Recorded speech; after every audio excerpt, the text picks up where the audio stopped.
है गुरुद्वारा श्री नाभ कंवल राजा साहब जी रैपा। इस धरती ते श्री नाभ कंवल राजा साहब जी ने सन 1905 विच शानदार गुरुद्वारा साहब की उसारी करवाई। सतगुरु श्री नाभ कंवल राजा साहब जी ने अकाल पुरख की दरगाह वर्गा शानदार गुरुद्वारा साहब रैपे की धरती ते बनाया। गर्मियां दे दिन सन। महाराज जी ने अपने अनिन सेवक ते सच्चे शरधावान बाबा सरमुख सिंह नूं कहा कि असीं करतार नाल कुछ विचार करन लई कोठड़ी विच प्रभु विलीन हो रहे हां, सानू किसी ने बुलाउणा नहीं। 7 दिन तक लस्सी दे गिलास ते रहे। 8वें दिन अमृत वेले कोठड़ी तो बाहर आए तां बाबा सरमुख जी नूं कहण लगे, लै तेरे पिंड प्रभु दी दरगाह विचों तीरथ बनाउण दा हुक्म हो गया है। इस धरती ते सब देवी देवते अवतार अपना सिर झुकाउणगे। महाराज जी की आवाज सुन के होर संगत भी आ गई। छज्जू चीर ने महाराज नूं इशनान कराया। लस्सी पी के महाराज बाबा बुल्लन शाह जी की बोड़ हेठां आ बैठे। भाई बीर सिंह ने महाराज नूं हीर सुनाई। दिन दा चढ़ा होया। महाराज कहण लगे, अज इस नगर विच तीरथ बना के भागां वाला कर ही देना है। दरगाह विचों तीरथ बनाउण दी मंजूरी मिल गई है। ए सरमुख, तेरी ये धरती हीरियां लालां जड़ी हो गई है। ये कहंदे होए लैंदे पासे वाल नूं तुर पए। संगत मगर मगर हो तुरी। बाबा सरमुख सिंह जी ने अगे हो के चरणां विच सिर रख के बेनती कीती, सतगुरु जी, वो सामने 13 कनाल दा खेत आप जी दा ही है। किरपा करो, सेवक दी घाल थाई पावो। महाराज जी ने सरमुख सिंह नूं घुट के कलावे विच लै लिया ते कहण लगे, साडी जगीर तां अगे है। संगत नूं खड़े होण दा हुक्म करके खाड़ा टप के अगे चले गए ते एक स्थान ते अटक गए ते क्या, जेकर कोई ए थां दे देवे, इस स्थान ते तीरथ की रचना की जा सकती है। कोल खड़े बाबा हरि सिंह जी ने महाराज जी के चरणां नूं जा जफा पाया ते कहण लगे कि सब दौलतां आप जी दियां बख्शियां ने। आप जी ने गैंडे की सोटी नाल 5 फुट मुरब्बे की लीक मारी।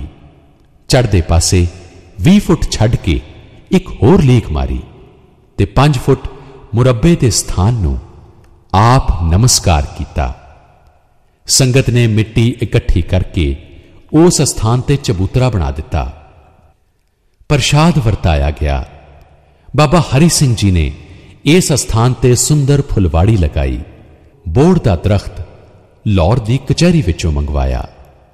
1930 विच शानदार गुरुद्वारा साहब की उसारी करवाई गई। बोड़ दा चौंता मिस्त्री चंदा सिंह झिंगड़ा वालिया ने बनाया। 1906 विच खूही ते कुटिया बनाई गई। ये खूही श्री नाभ कंवल राजा साहब जी ने 1906 विच अपने हत्थीं लगवाई। इट्टां राहों दे पट्ठे तो, रेतां बलौणी तो झिंगड़ा दे गड्ढे लैके आए। ऐतवार गड्ढ सुट्टण समय संगतां दा ठाठा मारदा इकट्ठा होया। लंगर लगाया गया। रजवां प्रसाद वरताया गया। पहला डोल पानी दा कढ के एक बुक भर के अपने बुल्ला नाल ला के ओंकार दा जाप करके इस खूही नूं वर दिते। इस जल रूपी अमृत नाल अज्ञानियां नूं ज्ञान ते रोगियां दे रोग दूर होणगे। इस जल नाल दुख दलिद्र दूर होणगे। महाराज ने इस खूही की सेवा आप कोल बैठ के गोसलां वाले मिस्त्री मंगलदास तो करवाई।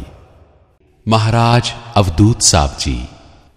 महाराज अवधूत साहब श्री नाभ कंवल राजा साहब जी दे बहुत लाडले ते प्यारे शिष्य सन।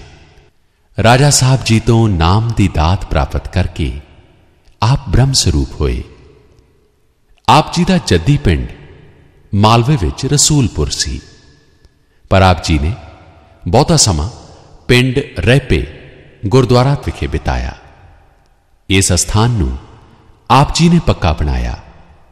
ਨਾਮ ਬਾਣੀ ਤੇ ਲੰਗਰ ਦੀ ਪ੍ਰਥਾ ਨੂੰ ਆਪ ਜੀ ਨੇ ਪੱਕਾ ਕੀਤਾ। ਆਖਰੀ ਸਮੇਂ ਆਪ ਜੀ ਇੰਗਲੈਂਡ ਚਲੇ ਗਏ।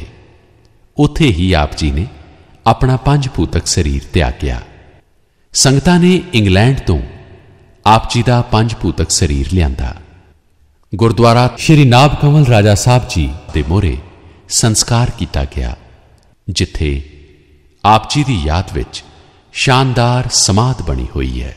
ਆਪ ਜੀ ਨੇ ਗੁਰਦੁਆਰਾ ਸ਼੍ਰੀ ਨਾਭ ਕੰਵਲ ਰਾਜਾ ਸਾਹਿਬ ਜੀ ਦੀ ਇਮਾਰਤ ਪੱਕੀ ਕਰਵਾਈ। ਹਜ਼ਾਰਾਂ ਜੀਵਾਂ ਨੂੰ ਨਾਮਦਾਨ ਦੇ ਗੁਰੂ ਸਾਹਿਬਾਨ ਦੇ ਚਲਾਏ ਲੰਗਰ ਦੇ ਰਾਹ ਨੂੰ ਹੋਰ ਅੱਗੇ ਤੋਰਿਆ।